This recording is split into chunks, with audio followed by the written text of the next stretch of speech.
It is with great pleasure that I get a chance to visit here with Easton Koch, and we've talked about, I think, over the last couple of interviews, the clothing line that you're developing, this career that you've got going on outside, and we'll talk about that here in just a minute because you've brought some of the items. How about basketball, though? This was a slow start to the year, finishing kind of strong. Yeah. We're going to have a good one, though, tonight. Yeah, we're definitely going to have to. Over the past, I'd probably say like 5 or 6 games, we've really like reached our potential in terms of like our skill level that we've been playing at. We haven't been able to complete the games down the stretch, but I think with a victory tonight, we can still like clinch that playoff spot and keep our season rolling. So yeah, well, you know, it's interesting because we'll be a tough out if we make the tournament. We've got a lot of talent. That's what I'm saying, man. Like no team wants to play us just because of like the talent factor that we have and the skill. Like we can beat any team on any given night when we reach that, and it's good to see that we finally gotten there. Yeah, Easton, when you were a freshman, I didn't know if I would ever see you in a starting lineup here, but you're not only a starter, and you've done a great job, but Jimmy Williams told me the other night he thought maybe you're the key to the defensive end of play because they assign you some tough players. Yeah, I don't know. It's kind of crazy. Like, I'll tell some of my friends back home, like, the reason that I'm playing so much is defense, and they don't believe me. Nobody believes it. Were you a gunner in high school? Did you fire up? That's all it was. I was just like, the only reason I played was because I could score. I didn't defend anybody. So it's like crazy that I've been able to make that transition, but that's also very encouraging to hear him say something like that. But yeah, I think the defensive aspect has kind of been the reason to keep me on the floor, and I mean it's just something like that I've put a lot of pride into this season, especially realizing that like 5'10", white, unathletic, it's hard to score against, you know, all the people. Kind of being a little hard on yourself, aren't you? Yeah, I mean, just from a talent aspect, like I'm not as talented, God-given as a lot of the people in this league. So figuring out that second and third area that can keep me on the floor has been super important. So you come out onto the floor, well, you're a starter now, but defense number one thing? Yeah, for sure. And I think that when our team comes out on the floor with that mindset, we win. Yeah. So hopefully, I try to like put that first in my game, especially. Right. How about the competition of the GLVC? These players, night after night. Is it really? People don't understand how crazy hard Division II basketball is. Like, I never thought that it would be anywhere near this challenging. Yeah. The talent that's here, like, some dude in the GLVC for Southern Indiana scored 50 points on 16 shot attempts or something like that. It's ridiculous how good and Pat, like my roommate here, like he's a Division I basketball player for sure. Like there's so much good talent in the GLVC especially, and in Division II basketball period. Yeah. Do you think he should be in the talk for the Player of the Year in the conference? Pat? Oh yeah, definitely. I think that kind of before I started coming along, he guards your best player. Mm-hmm. He scores all your points. He doesn't do anything, like, doesn't make any mistakes. And at the last second of the most important game, you want the ball in his hands. And he delivers most of the time. So I think that, definitely first team all conference, if nothing else. Right. Okay, you are on track to graduate, I'm guessing, a year from now, right? Yeah, spring of 18. And you have been working with designing your own clothing line, and I'm probably not saying it the way it should be said. So why don't you tell us about this industry that you've already started on? You've already invested effort, time, money. I'm sure all three of those. Yeah, a lot of all of that. It is designing my own clothing line. I look at it more of like a lifestyle brand than I do anything like fashion related. But it's still the fashion industry, and I've put so much time and a ton of money and a ton of effort into getting like my ideas, turning them into tangible assets. And so far over the first 2 or 3 years of working on it, I've been able to do that. And then I plan to actually like launch the brand commercially in August of this year. Right. I don't want to make this into a QVC or anything, but would you hold up the jacket? Absolutely. This leather jacket. Most of my pieces are in New York right now, but this is one that I did. It's a leather like motorcycle biker jacket. Yeah. Done out of a navy cowhide leather that is beautiful to the touch. And then this is a black wool like Letterman's varsity jacket. Yeah, very nice. I'm trying to see if I can get that in the camera. Yeah. Yeah, good. So these are two of my like favorite outerwear pieces that I have coming in August, and there's some other cool stuff, a couple other jackets, a pair of pants, and then a couple hats, hoodies, t-shirts, everything kind of encompassing the lifestyle of the brand. So, and you're talking about designing this from the ground up. I mean, you tell us about that. And me talking about it. Yeah, for sure. So the way it kind of started was I just always would sketch these ideas I had in my head. And about what age were you when you started that? I was pretty young. It was back in high school, probably. Even before then, I used to sketch, like, in, like, 7th and 8th grade, I would sketch, like, old Nike shoes and stuff. Just, like, the Hyper Dunk was the first Nike shoe I ever had, and I just, like, sketched it and colored it in weird colors. But, so I had I had, like, a notebook, a moleskin full of sketches, and I took them to a teacher who, at Jewel here, my freshman year, who kind of, like, believed in me and saw an opportunity. And with his help, some of his money, I was able to get a sewing machine and a bunch of like denim fabrics from a place in Chicago. And that whole semester I had an independent study with him. That whole semester I taught myself how to sew. Like, I was up at like 2 a.m. watching YouTube tutorials on how to like do a patch pocket on a pair of jeans, and it was miserable, but it was like the most important thing I've done to this point. Wow. Because now communicating to manufacturers every square inch design element of what I want made is like second nature. Like, I can do it in my sleep at this point. You learn the language. Yeah, it seriously is like another language. The way that you communicate how big you want a collar, or how thick you want specific things, or what fabric goes in what place, what notion on, you know, things like that. It really is a second language.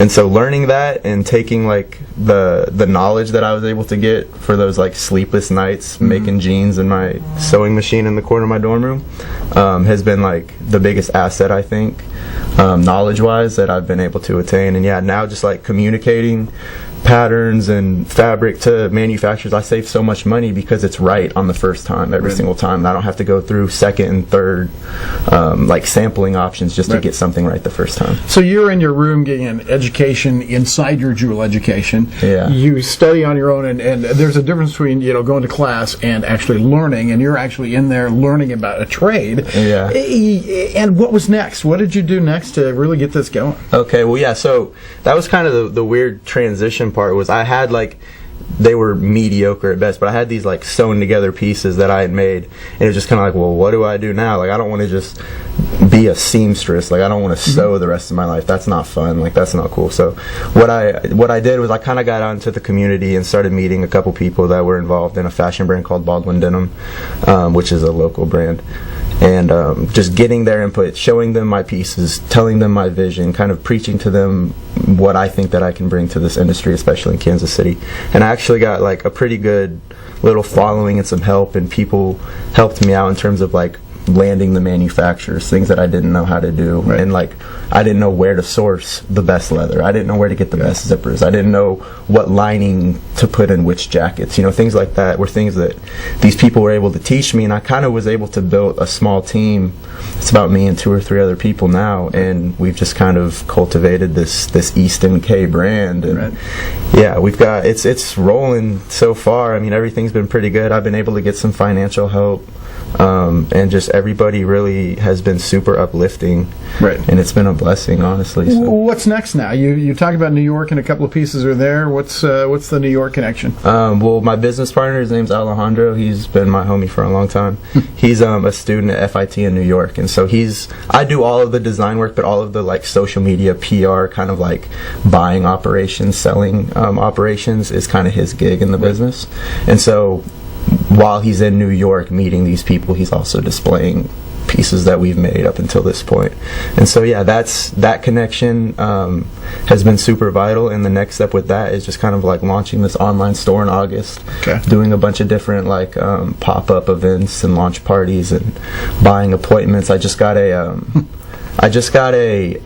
space downtown in the River Market. Oh, neat. That's kind of like I'm sharing it with my photographer, but it's like it's basically a photo studio, and it will basically be like the ecosystem people come into when they want, like, if I'm trying to sell something pre-order wise, or just give them the notion of the brand, give them the identity of the brand, they'll be able to see basically my whole mind revolving throughout this space, and it'll be a really cool atmosphere for people to come see and try pieces on and hang out and just talk about music and pop culture. And from there, where are you going with this? Where 10 years down the line do you hope this to be? Well, I think that it can be something pretty successful. What I personally want to do, and kind of like my vision and my goal, is to really be like that catalyst for kind of like the stylistic movement that I think hasn't gotten to Kansas City yet, or hasn't quite gotten to the Midwest. Something like this, if I'm showing this to people in New York, they're just kind of like, whatever. Yeah, sure, I'll hold it up again, will you? Yeah, for sure. Yeah, it's neat. Again, this is leather. A little leather piece I did. But yeah, anyway, you know, people in New York are a lot less likely to kind of like get excited about something like this, whereas in Kansas City, I tell a random person like, who, what, when, where, how can I help? You know what I mean? So I think that it's just something that's extremely original in this area. Right. And I think that 2 or 3 years, 4 or 5 years from now, there could be like a serious shift kind of stylistically in this area, and I think that I can be kind of like the catalyst for that. That's neat. I think, yeah, that's trendsetter. You're pushing the envelope. Kinda, yeah. Like growing up, nothing in Kansas City really sparked my interest, or there was no brand that I could kind of like frame my lifestyle around. Whether it be musically or fashion-wise or just lifestyle in general. And so, like, we lived on Tumblr. Like, me and my friends, we'd dream about, you know, flying to New York and going to the Supreme store and stuff like that. Because there was nothing in Kansas City like that. And so I want to give those same kids here and kids just all over that kind of feel geographically or financially limited, that framework or that guide that they can kind of base their lifestyle off of that's unique and different from other things in the industry. Let me ask you, and I'm trying to think of the right word to use. I guess it comes out of this. Where'd you get the guts to do this? Where'd you get the drive to do it? That's a good question. I kind of think I was born with it to some extent, but this is going to sound really lame because this is also like a kind of a basketball interview. But I'm telling you, man, like the sport, the competition of basketball has, like, if you play college athletics, you participate in business. That's literally my philosophy. And so being a part of a team and, you know, going to war 2 nights a week, all that kind of stuff, the preseason workouts, all that kind of stuff is basically like mental preparation for the real world in my eyes. And like it's basically been like I consider that my internship. Like I consider that my first job.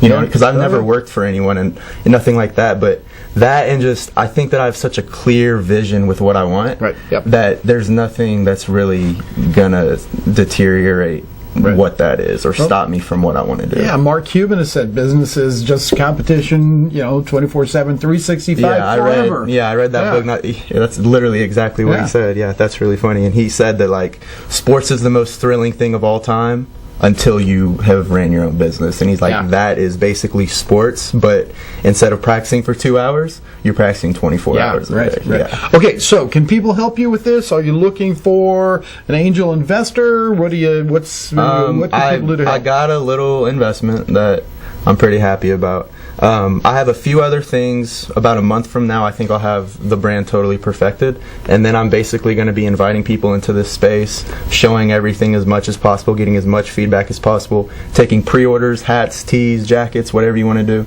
to kind of help out. And then August 14th, I'm going to throw this giant launch party for everybody to come through and actually like just be involved in the genesis of the brand. And then the next day, that morning, I'm going to launch the site, and it'll be open to all medias and all commercial masses, and we'll kind of just play it by ear from there, and hopefully it'll have the reaction that I hope it will. But that's kind of the goal, the timeline from here. So excited for you! I really am. Thank you very much. I think it's going to be pretty cool. So Easton, I put a lot of work. So I know you have. Easton, thank you. And we'll be back with more in a moment. Absolutely.